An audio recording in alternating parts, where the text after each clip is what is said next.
जी जनाब, ये हमारा शिंगरफ जो वयागरा तैयार हुआ है देसी हकीम गुलाम मसूद साबरी साहब के बताए हुए तरीके से तैयार हो चुका है। ठंडा हो गया है। हमारी शिंगरफ बरामद हुई है सिया माइल। ठीक है, और ये बावज़न है। 1 तोले के आसपास 2 तोला शिंगरफ है।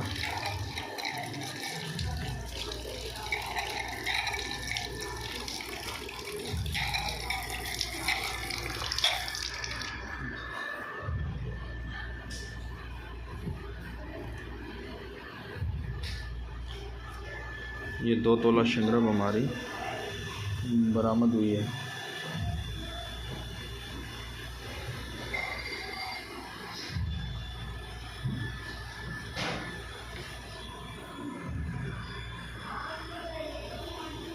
भैया हट जाओ, कुछ हट जाओ।